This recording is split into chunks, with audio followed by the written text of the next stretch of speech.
Have you ever felt that? You know, that quiet, kind of suffocating rejection that just seems to follow you? You go over conversations in your head, you analyze every little interaction, but you just can't figure out what you did wrong. All you did was try to think clearly, maybe ask a few honest questions.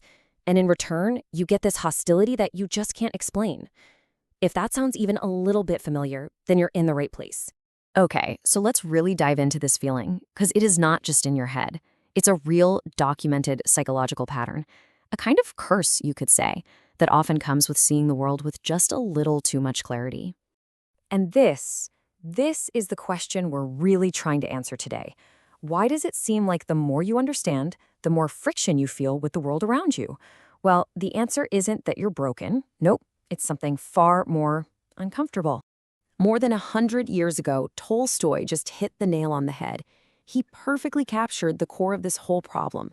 Your clarity, your depth, it doesn't just light up the world for you. No, it reflects back everything other people are trying so hard to avoid in themselves, their own inconsistencies, their shallow beliefs.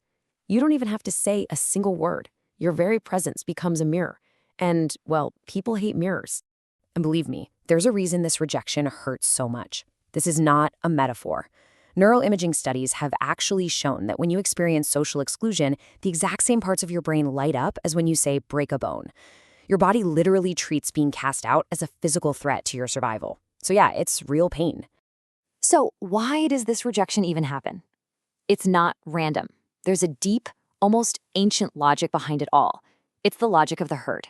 And understanding that logic is the very first step to becoming immune to it.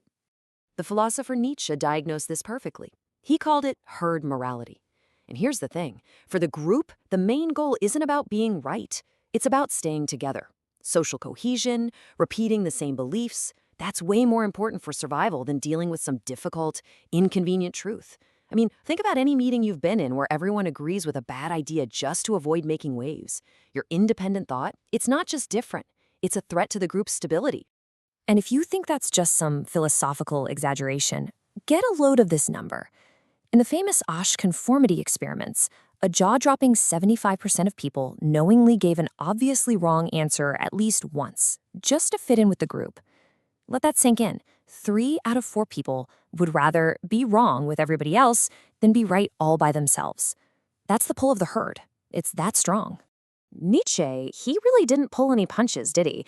He saw that this drive to conform isn't some minor bug. It's the default operating system for human beings in groups.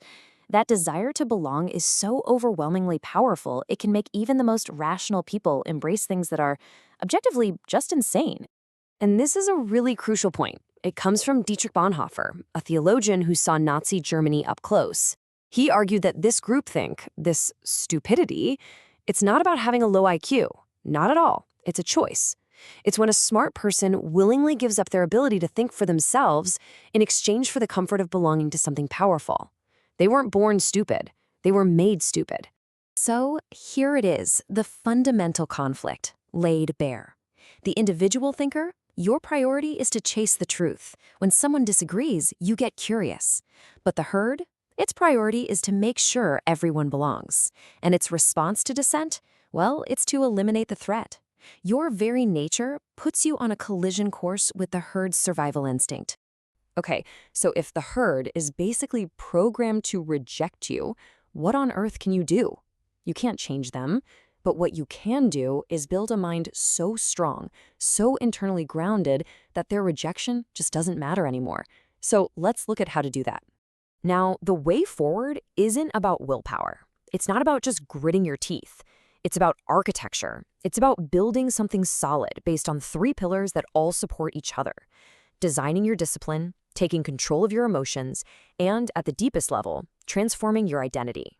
Let's break that down really quick. First, discipline architecture.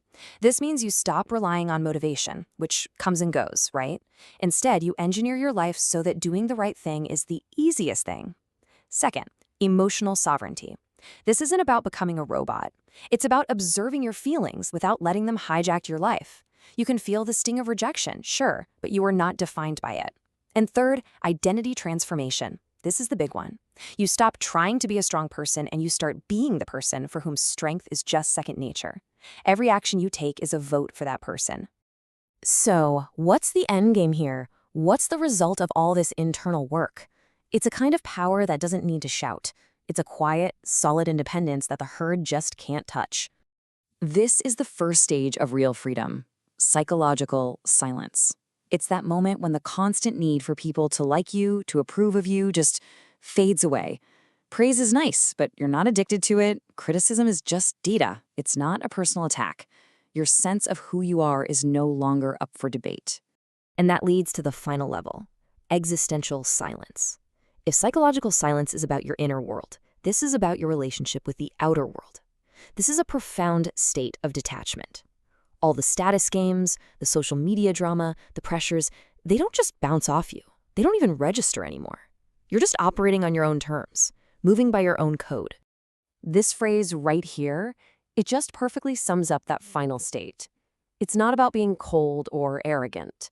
It's about being so secure inside yourself that the chaos of the outside world, it just loses its grip on you.